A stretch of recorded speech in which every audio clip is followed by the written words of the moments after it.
Welcome to IPEC E classes. Today we discuss that in module 2.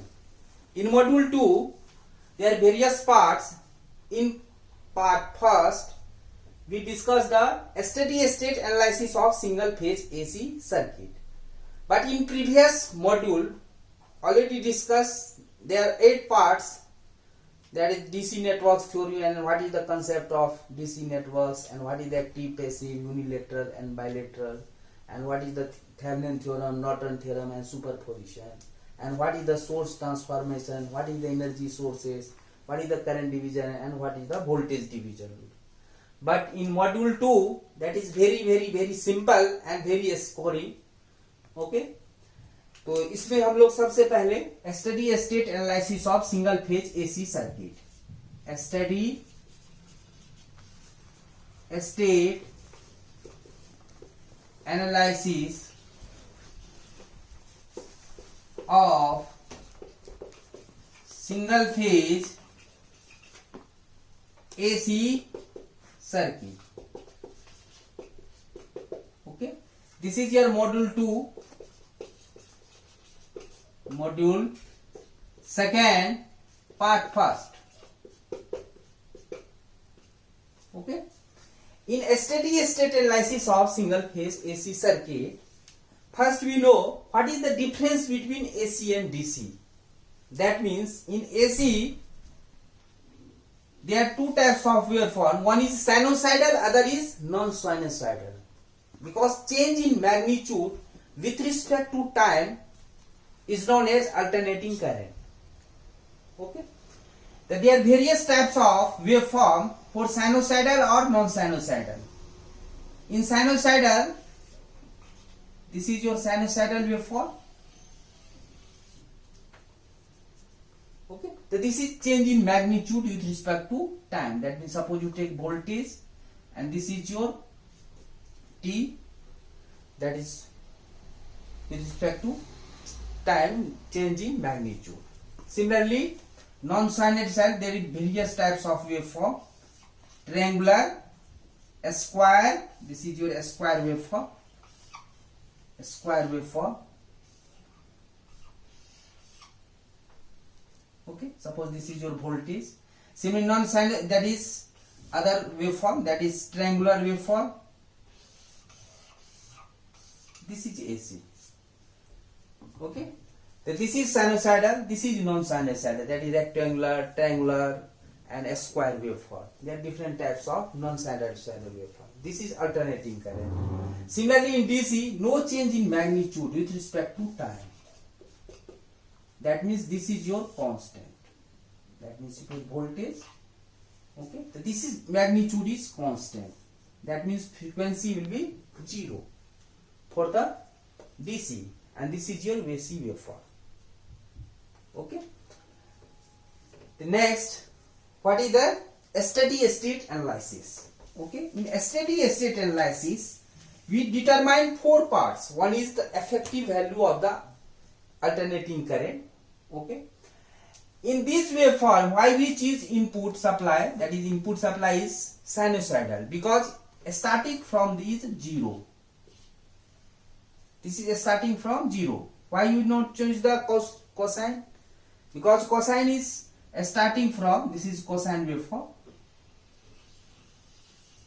That means when cos 0 equal to 1, that is magnitude is 1. Starting from this point. So ये हम लोग नहीं choose करते हैं, ये 0 से start होता है, इसीलिए चूज करते हैं क्योंकि addition, subtraction, differentiation and integration, that is very simple because starting from initial, that is 0. Okay, so in input supply we choose the sinusoidal. Why? Because addition, subtraction, differentiation, multiplication, differentiation, integration is simple because starting from 0. The steady state analysis of alternating current, this is your omega t, that is angular speed, or theta. Theta is the angular speed, that is omega is the angular velocity. Okay. In steady state, suppose this is your okay alternating, that means continuous ये हमारा जाएगा. ठीक है. तो this is your 0 and this is your pi and this is your 2 pi and 3 pi like that. Okay. Suppose we consider the voltage equation V. What is the value of V? V equal to, we write V equal to Vm sin omega t. Okay. Where Vm is the maximum value of voltage. Maximum value of voltage. Okay. For steady state position, suppose we determine the 4 parts. One is the effective value. That means when the current flowing through the circuit, whatever change in the circuit. Okay. That means what is the RMS value, root mean square. And what is the average value? For determining these terms, this waveform for the one complete cycle, that means 0 से 2 pi, because other is same repeated things. Suppose यहाँ से हम लोग यहाँ positive, other half is negative. So this is your one complete cycle. Same things repeated. That means this. यहां से देखेंगे तो सेम चीज रिपीट हो रहा है, यहाँ पॉजिटिव फिर निगेटिव फिर पॉजिटिव फिर निगेटिव, ये कंटिन्यूअस जाएगा। तो इसको जब हम लोग वन कंप्लीट साइकिल को कंसीडर करते हैं for determine the RMS value, average value, form factor and peak factor, so this is known as steady state position for one complete cycle. One complete cycle, okay. One complete cycle के लिए यदि हम लोग consider करेंगे इसको steady, because we can't measure without steady state position, क्योंकि ये तो हमारा जा रहा है, लेकिन ये कंसीडर यदि हम इतना पार्ट कर लेंगे स्टेडी स्टेट पोजीशन पे, that means we measure the RMS value, that is effective value, average value, form factor and peak factor for this wave form, that is sinusoidal wave form, जो हम लोग input supply में लेते हैं। ठीक है। अब V equal to Vm sine omega t, यदि इसी में हम लोग करंट का इक्वेशन लेंगे तो वोल्टेज से करंट क्या होगा, थोड़ा सा कम होगा, क्योंकि किसी भी सर्किट में resistance is there. I equal to V upon R, that is Vm, Im equal to Vm upon R, that is I equal to Im sine omega t, या यहां V इक्वल टू लिख सकते हैं Vm sine theta, या यहां पे लिख सकते हैं Im sin theta. So these two equation, that is V equal to Vm sin omega t and I equal to Im sin omega t, is known as instantaneous value of voltage and current. इसको instantaneous क्यों बोलते हैं? Because at instant of time, जैसी time के relation में equation होगा that means वो instantaneous होगा। At time equal to t equal to 0, तो V की वैल्यू कितना आ जाएगा हमारा 0। इसीलिए V और I ये दोनों की इक्वेशन को बोलते हैं हम लोग इंस्टेंटेनियस इक्वेशन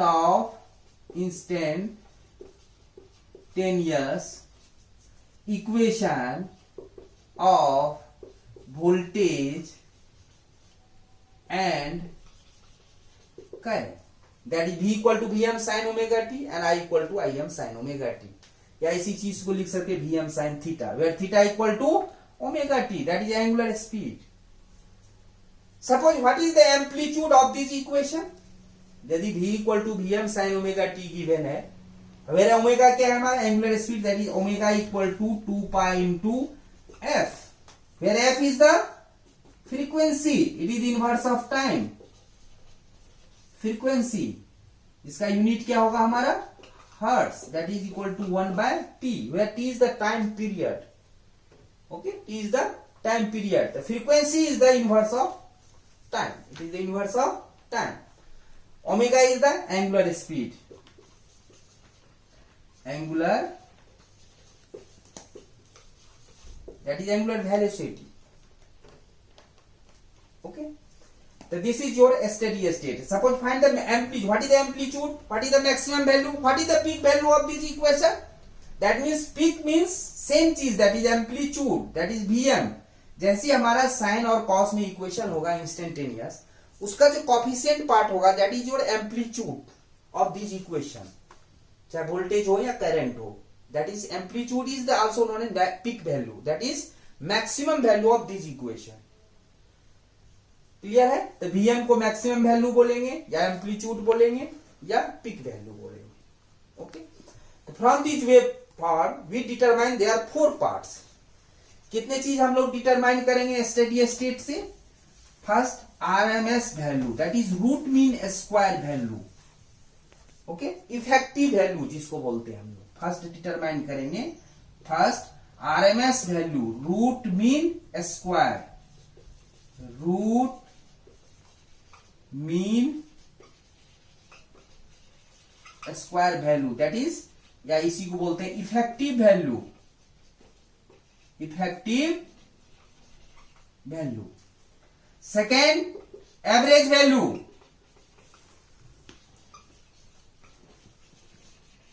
अब वोल्टेज इन करें। थर्ड फॉर्म फैक्टर,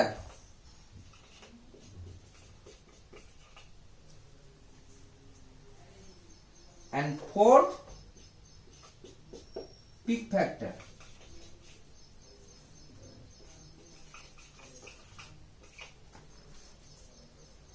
ठीक है, the form factor and peak factor, there are four parameters we determine from the steady state position.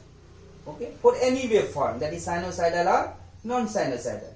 In our syllabus, determine the RMS value, average value, form factor for the sinusoidal waveform. Second one, that is non-sinusoidal, तीन part में divide करेंगे। ठीक है, The non-sinusoidal, there are different types of waveform, जिसमें कि हम लोगों को करना है determine the RMS value, average value, form factor and peak factor for the square waveform. Then what is the RMS value, average value, form factor for the triangular waveform. ठीक है, तो हम लोगों को चार चीज इसमें करना है। पहला RMS value, average value, form factor and peak factor for the sinusoidal waveform. Second, determine RMS value, average value, form factor and peak factor for the half wave rectifier. And third, determine RMS value, average value, form factor and peak factor for the square waveform. And fourth, determine RMS value, average value, form factor and peak factor for the triangular waveform. तो first हम लोग कर रहे हैं अभी determine the RMS value, RMS means effective value, इसको A part ले लेते हैं। Determine the RMS value, average value, form factor and peak factor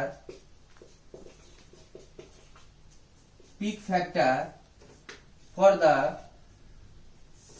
sinusoidal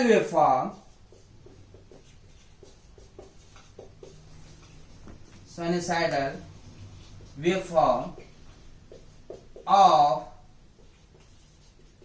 voltage and current. Okay, तो सबसे पहले क्या करेंगे, we draw the waveform. This is your omega T और theta for steady state position. Suppose हम लोग voltage ले लेते हैं यहां पे और वेव फॉर्म ड्रॉ करेंगे वन कंप्लीट साइकिल के लिए। This is 0, this is your pi and this is your 2 pi.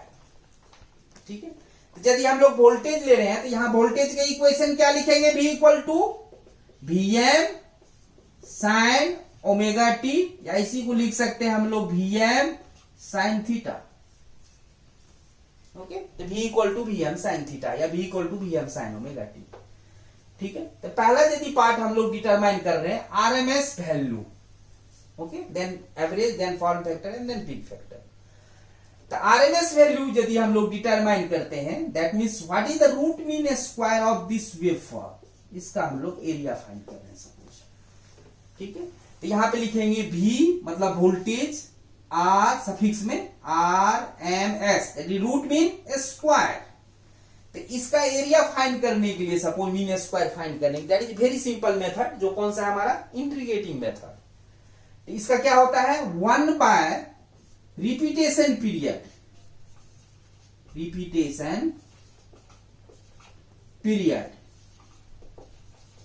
Limit from initial value to final value, initial value to final value, integration limit from initial to final value. Root बोल रहे हैं तो root ले लेंगे, root of this और यहाँ पे square बोल रहा है, रूट मीन ऑफ स्क्वायर, तो किसका स्क्वायर, वोल्टेज V का स्क्वायर ऑफ किसके रिस्पेक्ट में, यदि V equal to Vm sine theta लेंगे तो यहां पे लिखेंगे d theta, sine omega t लेंगे तो यहां पे d ओमेगा टी। ओके, अब यहां पे value repetition period, that means repetition period इस वेव फॉर्म में कितना है, दैट मींस यही सेम चीज कहां से रिपीट हो रहा है, same wave form which period will repeat, that means 0 से 2 pi, because one is positive other is negative, यहां से फिर सेम चीज रिपीट हो रहा है, तो that is equal to same लिखेंगे 1 बाय रिपीटेशन पीरियड 2 पाई, क्योंकि 2 पाई से फिर नेक्स्ट वेव फॉर्म स्टार्ट हो रहा है, सेम चीज। लिमिट फ्रॉम 0 से initial that is 0 and final that is 2 pi, and v की value we know that Vm sine theta और इसका square d theta under root. This is your basic formula to determine the area of this waveform by integrating method. That is very simple. तो 1 by 2 पाई, अब इसको हम लोग integrate करेंगे। Is it clear? तो इसको इंटीग्रेट करेंगे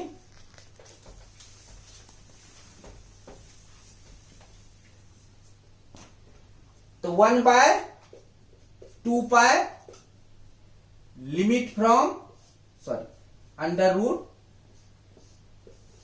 लिमिट फ्रॉम 0 से 2 पाई, v की value Vm square, that is बाहर ले लेते हैं हम लोग Vm square, sine square theta, इसको यदि साइन स्क्वायर थीटा को इंटीग्रेट करेंगे तो इसको हम लोगों को लिखना पड़ेगा 1 minus cos 2 theta divide by 2 और इसका d थीटा, 2 को भी बाहर ले लिए तो under root Vm square divide by 4 pi. अब इंटीग्रेट कर रहे हैं 1 का integration theta minus sine 2 theta का डी थीटा के रिस्पेक्ट में, तो कॉस 2 थीटा का तो sine 2 theta divide by 2, limit from 0 से 2 पाई। अब यहां लिमिट रखेंगे तो Vm स्क्वायर डिवाइड बाय 4 पाई, यहां जब लिमिट रखेंगे तो 2 पाई थीटा में रखेंगे, 2 पाई माइनस 0 एंड यहां पे sine 4 pi by 2 that is 0 minus 0, because sine 0 is 0 and under root यहां 2 पाई तो 2 हो गया, दैट इज इक्वल टू कितना आ गया Vm by 2, that is Vm square by 2, under root करेंगे तो Vm बाय रूट 2, तो यहां फाइनल लिखेंगे Vrms that is equal to Vm divide by root 2। तो what is RMS value of voltage, हमने बोला था कि इनपुट में हम लोग साइनोसाइडल लेते हैं, ठीक है, तो ये sinusoidal means we supply given to the circuit, ये जो साइनोसाइडल है इनपुट वोल्टेज, तो what is RMS value of voltage that is Vm by root 2। Similarly यदि करंट का वेव फॉर्म रहता तो सिमिलरली वही चीज आता, similarly Irms equal to Im by root 2, Im by root 2. Okay. So this is your Vrms, this is Irms. What is the average value? Okay. Similarly Vrms and that is similarly Irms equal to Im by root 2. That is maximum value divided by root 2. Next, what is the average value of this waveform?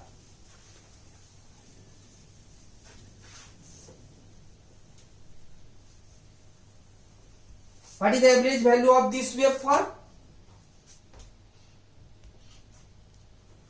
One half is positive other half is negative, दोनों को add करेंगे divide by 2, क्योंकि 2 waveform है, 1 positive 1 negative, ठीक है, तो 5 whole सपोल positive है 5 negative है, दोनों को ऐड करेंगे तो क्या होगा 0 फॉर कंप्लीट साइकिल, ठीक, तो for one complete cycle average value is 0, so we have to consider only part from 0 से पाई, नॉट 0 से 2 पाई, बिकॉज कंप्लीट साइकिल के लिए एवरेज वैल्यू क्या होगा 0।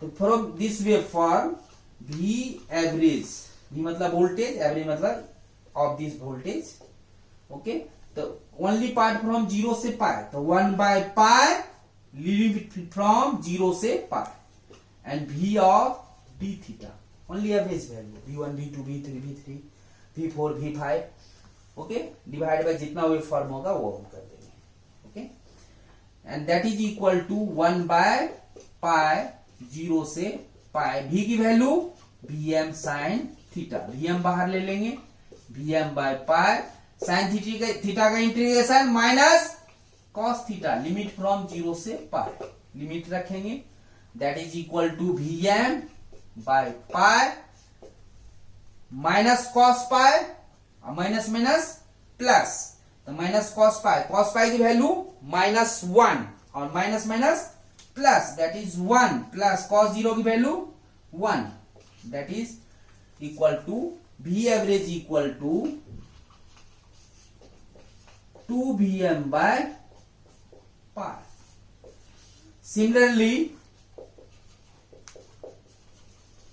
I average that means current के लिए क्या होगा 2Im by pi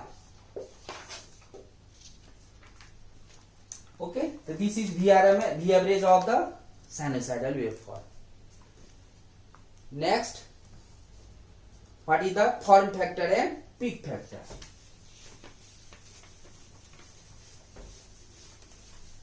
For the sinusoidal waveform. So form factor, what is the form factor? Form factor. It is the ratio of RMS value to the average value.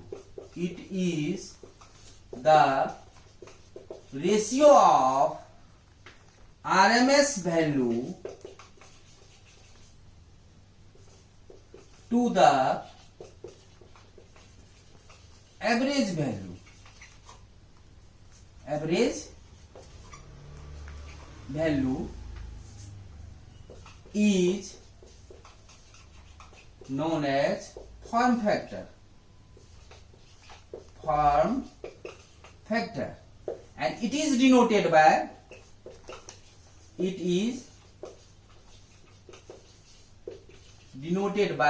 Kf, and therefore Kf equal to RMS value divided by average value. Okay. तो for this sinusoidal waveform, for voltage के लिए, for voltage KFV, this is also known as multiplying factor. Form factor is because K जैसी बात करेंगे, that means constant value. Okay. So this is also known as multiplying factor for the RMS to the average value. The KFV, that is VRMS divided by VRMS. For sinusoidal waveform के लिए VRMS की value कितना आया था Vm by √2. अब V average that is 2Vm by pi. तो Vm by √2, Vm by √2 into pi by 2Vm. Okay, that is equal to 1.11. This is your constant. Okay, that is 1.11.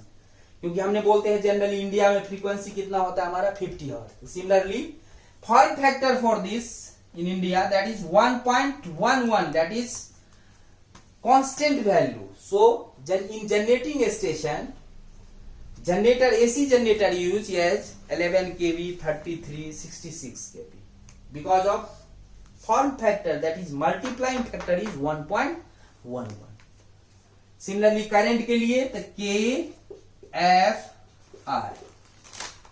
IRMS divided by IRMS. जब भी form factor हम लोगों को बोलेगा तो दिखाएंगे कि what is the RMS value and what is the average, then divide करेंगे, that is equal to 1.11.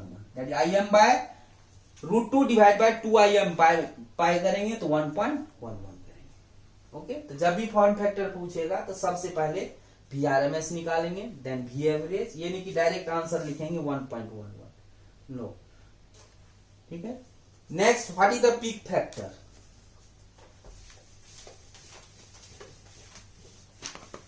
It is the ratio of maximum value to the RMS value. Peak factor, this is also constant factor. peak factor. It is the ratio of maximum value, या उसी को maximum को क्या बोलते हैं, peak value. तो it is the ratio of maximum value to the RMS value. RMS value, and it is denoted by Kp, and therefore Kp equal to maximum value divided by maximum value divided by RMS value.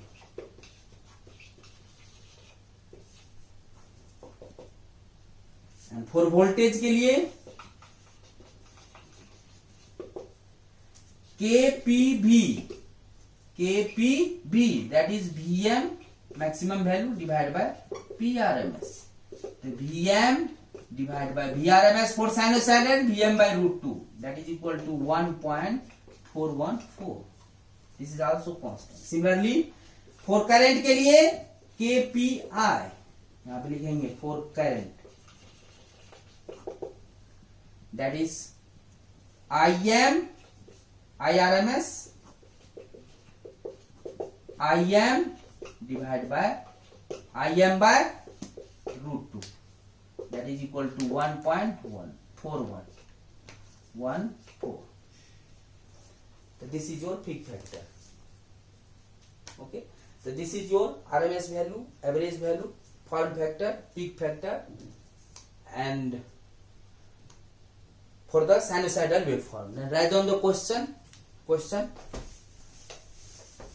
An alternating current of frequency 60 Hz. Example based on this. Example. An alternating current of frequency, an alternating current of frequency is 60 Hz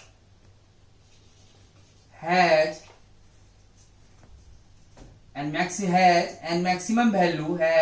maximum value of 120 ampere. An alternating current of frequency 60 Hz has maximum value of 120, maximum value of current 120 ampere. Determine the time taken to reach.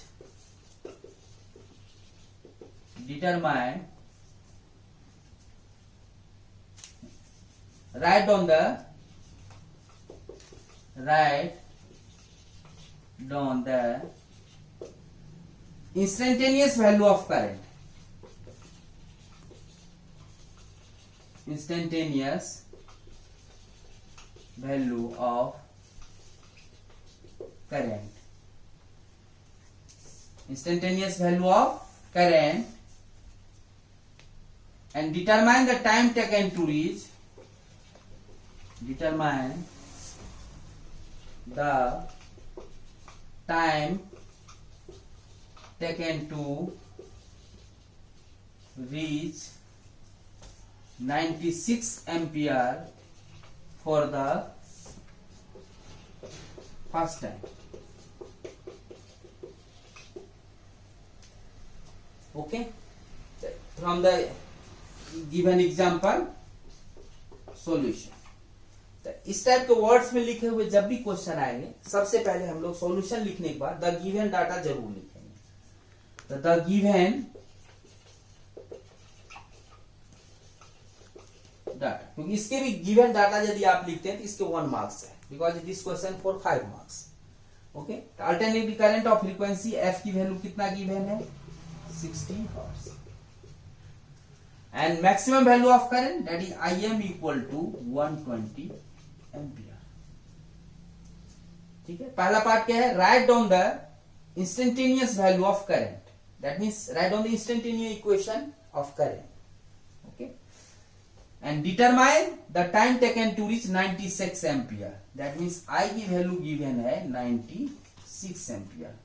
तो जब I की value 96 ampere होगा तो what is the value of time t? Okay, तो we know that instantaneous equation. Write down the instantaneous equation. Instantaneous equation of current. So we know that I equal to Im sin omega t. Im की value given, that is 120 sin omega equal to 2 pi into f. F की value 60 और t. Rewrite this equation. The 120 sin 120 pi t. This is your first answer. Okay. Second one, determine the time taken to reach 96 ampere for the first time. That means I की value यहाँ given है 96 ampere. That is equal to 120 sin of 120 pi t. What is the value of t time? Okay, the time t हम लोग कैसे निकालेंगे? From this equation, that is sin 120 pi t equal to 96 divided by 120 from this equation. तो here t equal to यहां से निकालेंगे तो sin inverse that is 1 by 120 pi sin inverse 96 divided by 120. Okay, इसको जब भी हम लोग कैलकुलेट करेंगे ये आएगा हमारा t equal to 2.46 milli second.